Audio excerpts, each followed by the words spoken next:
Ya, terima kasih teman-teman semua. Tadi baru saja selesai dilakukan pemeriksaan terhadap Pak FA sebagai tersangka dalam perkara dugaan tindak pidana pencucian uang.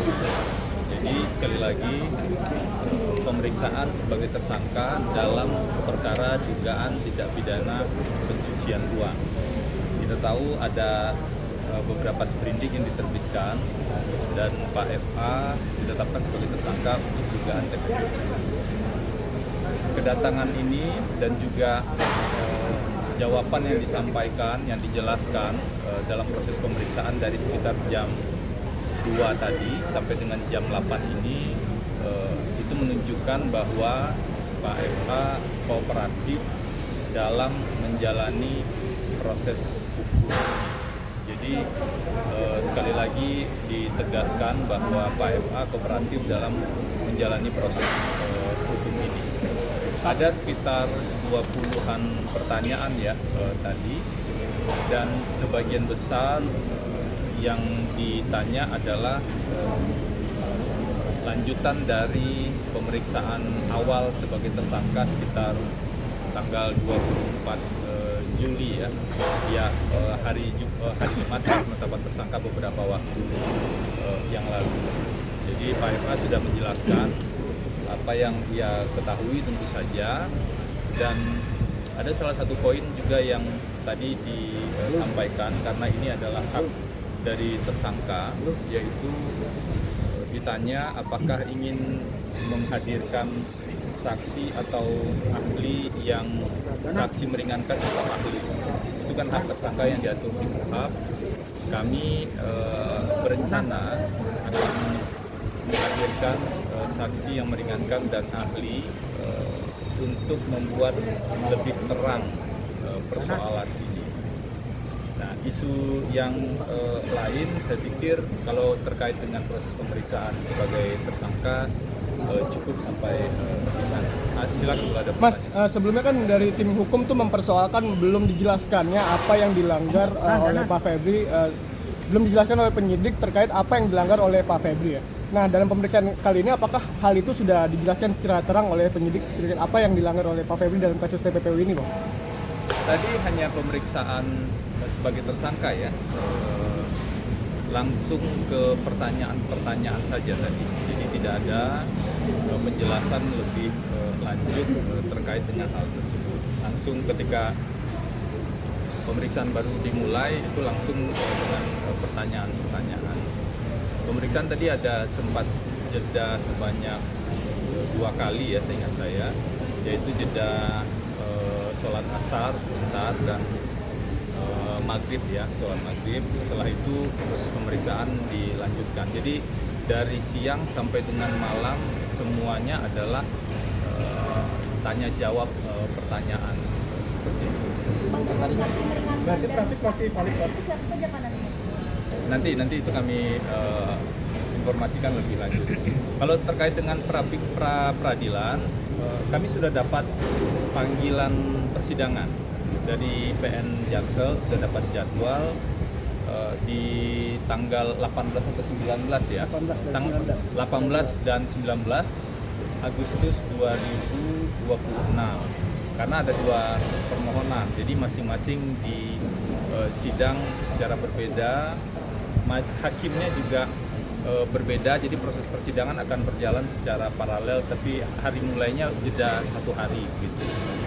Kami tentu saja menghargai ya ketika ada respon dari kejaksaan bahwa kejaksaan akan menghargai hak-hak tersangka dan juga akan menugaskan para jaksa untuk mengikuti proses persidangan pra-peradilan tersebut. Sehingga kami tentu berharap agar prosesnya berjalan tidak berlarut-larut. Para termohon tentu harapan kami ya, kalau termohon hadir pada jadwal yang ditentukan, maka proses persidangan bisa langsung berjalan. Karena bagi kami sangat penting untuk menguji langkah-langkah atau administrasi penyidikan yang dilakukan dalam upaya paksa tersebut. Karena kami secara hukum meyakini betul ada sejumlah pelanggaran hukum acara yang terjadi selama proses penanganan perkara ini.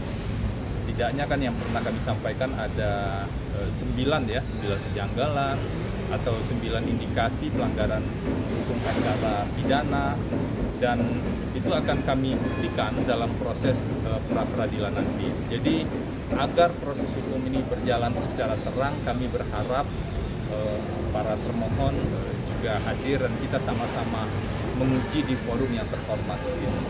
Bang, tadi kan dikonfirmasi terkait seluruh alat bukti yang didapat dari Polri maupun oleh Kejagung dari hasil penggeledahan itu termasuk 74 kg emas dan falas yang di Bogor itu, Bang? Tadi sebenarnya tidak ada alat bukti ya yang diperlihatkan ke kami.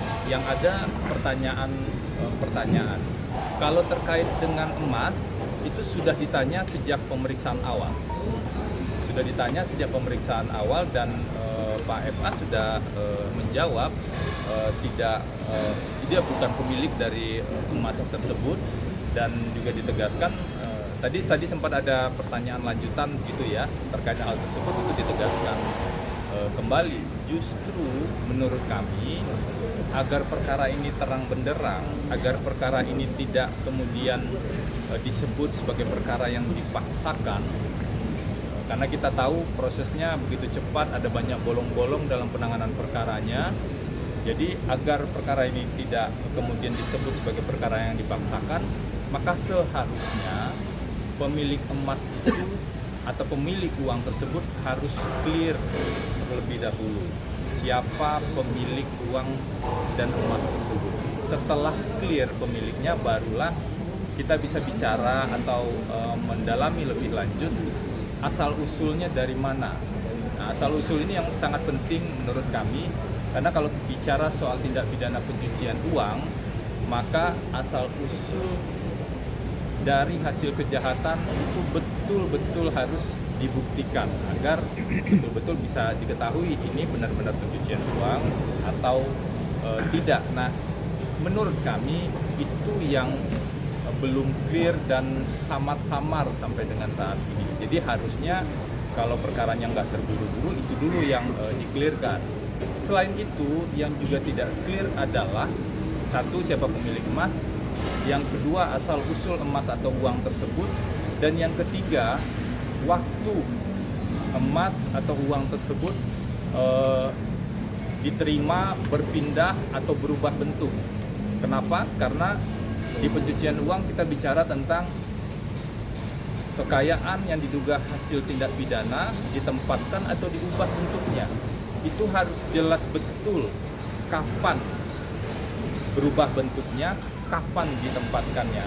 Sampai dengan saat ini menurut kami hal itu yang masih samar-samar dan tidak clear, sehingga penanganan perkara ini memang banyak sekali pertanyaan hukum yang bisa diajukan untuk meragukan kekuatan dan kualitas bukti dari penanganan perkara ini. Kami juga sudah secara intens mengidentifikasi sejumlah putusan Mahkamah Konstitusi dan Mahkamah Agung terkait dengan aturan TPPU atau tindak pidana pencucian uang. Di putusan Mahkamah Konstitusi tahun 2015 dan 2017 itu tegas sekali disebut, satu, pencucian uang itu adalah follow up crime. Artinya dia tidak tiba-tiba ada, harus ada tindak pidana asal. Dan MK juga menegaskan tidak mungkin ada pencucian uang tanpa tindak pidana asal. Nah, tindak pidana asalnya kan harus jelas, tidak bisa disebut secara umum, oh tindak pidana asalnya adalah tindak pidana korupsi. Tidak bisa seperti itu. Di putusan Mahkamah Agung, kami juga sudah menemukan putusan 2013 atau 2015, ada seseorang yang didakwa hanya dengan tindak pidana pencucian uang.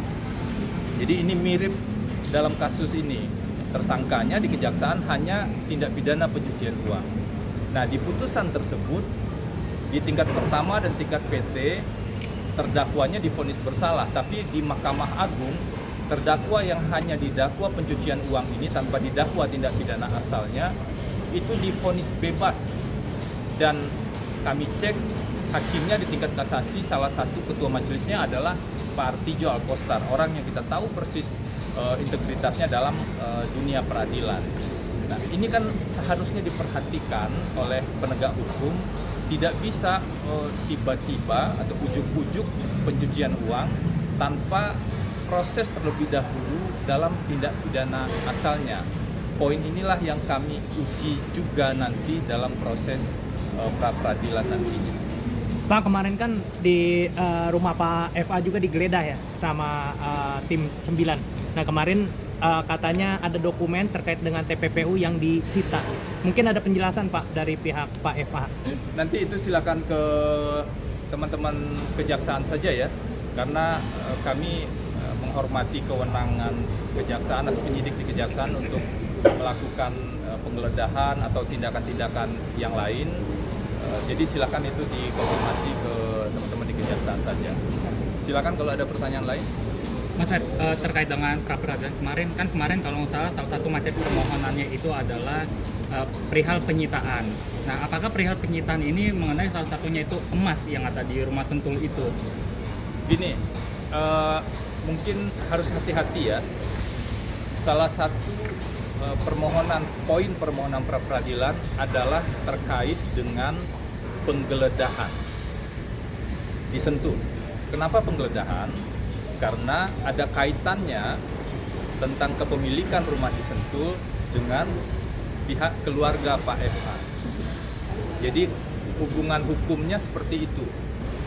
Ada beberapa syarat untuk dilakukan penggeledahan menurut hukum acara pidana. Detailnya nanti kami buka di persidangan ya. Nah, syarat-syarat itulah yang menurut kami harus diuji.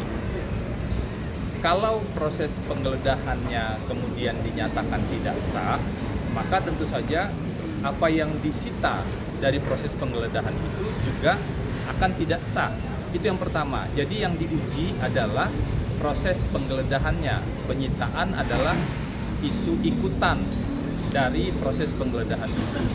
Lebih jauh dari itu, kalau mundur ke belakang, kami menemukan ada persoalan cukup serius dari penerbitan surat perintah penyidikan, dari isinya. Karena di surat perintah penyidikan yang diterbitkan tersebut langsung digabung dua jenis tindak pidana. Satu, tindak pidana korupsi. Yang kedua, tindak pidana pencucian uang, digabung di satu sprindik. Menurut kami, ini melanggar penjelasan pasal 74 Undang-Undang Nomor 8 Tahun 2010. Karena di penjelasan pasal 74 itu disebutkan secara tegas, penyidikan yang dalam hal penyidik tindak pidana asal menemukan bukti. Artinya penyidikan tindak pidana asal harus jalan dulu, ketemu dulu buktinya, ada pencucian uang, barulah dibuka penyidikan tindak pidana pencucian uang. Hal ini tidak akan mungkin terpenuhi kalau di satu sprindik ada langsung tindak pidana asal dan pencucian uang. Nah, ini yang kami akan uji juga nanti di proses pra-peradilan. Pasal 74 ini juga sejalan sebenarnya, kami juga sudah cermati lebih lanjut pasal-pasal lain di Undang-Undang Pencucian Uang. Nah, satu hal lagi yang juga perlu kami sampaikan, Pak FA di Kejaksaan Agung ditersangkakan menggunakan pasal 3, 4, 5, junto 607 KUHP. Jadi pasal 345-nya Undang-Undang 8 2010 tentang pencucian uang, pasal 607-nya di KUHP yang baru. Nah, jadi secara langsung disangkakan TPPU aktif, seolah-olah beliau yang menempatkan atau mengubah bentuk, kemudian menyamarkan, dan TPPU pasif. Biasanya yang aktif dan pasif itu dilakukan oleh orang berbeda.